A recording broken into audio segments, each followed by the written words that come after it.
And sitting at number 13 of my top 15 fights of the Seven Deadly Sins universe happens to be Meliodas versus Gilthunder. Now, it's very similar to a lot of the other fights that happens in the Seven Deadly Sins universe, which I'm starting to believe that every single fight that happens in the Seven Deadly Sins universe is starting to become one of those that it's starting to become one of those the fights don't last too long. I feel like every single fight that they ever done, it's like real short, just to showcase the differences in between powers of everybody involved in said universe. It's kind of crazy. I'm not gonna lie, but just in case you did not know, Gilthunder trained underneath Meliodas. Meliodas actually trained Gilthunder when Gilthunder was a little boy.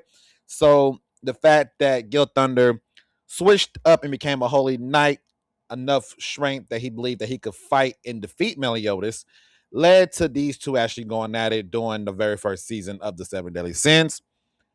We had, of course, this epic scene right here. My personal opinion, one of the epic scenes and one of the crazy feats that Seven Deadly Sins did have was Gilthunder throwing his lightning sword so far across that Meliodas catch it and then resense it back towards him, breaking down the entire place, the entire building that Gilthunder lived under. Then you fast forward to a little bit later, where they end up meeting up in the forest of, I think it's like the forest of death or the white forest or something like that. I'm not too sure exactly what the name of said forest is. And while in this forest, Gilthunder and Meliodas would have a very small fight scene between each others, which end up leading to, I mean, like I said, it's not a really a long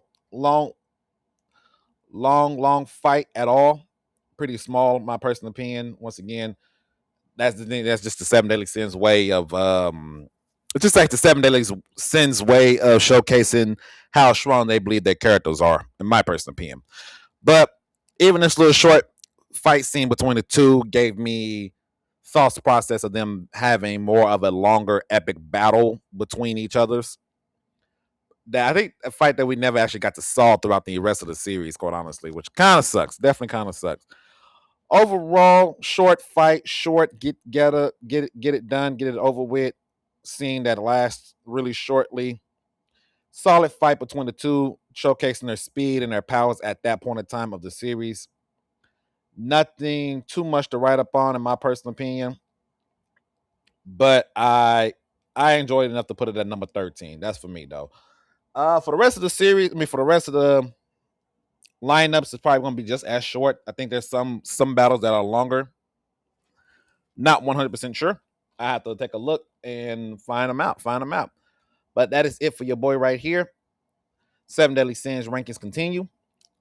We'll probably getting through. I'll probably try to get through all this probably for the rest of this week / in the next week / probably to one more week. So give me about 2 more weeks of this, and then we should be good to go. But that is it for here. I'll catch you all on the next one.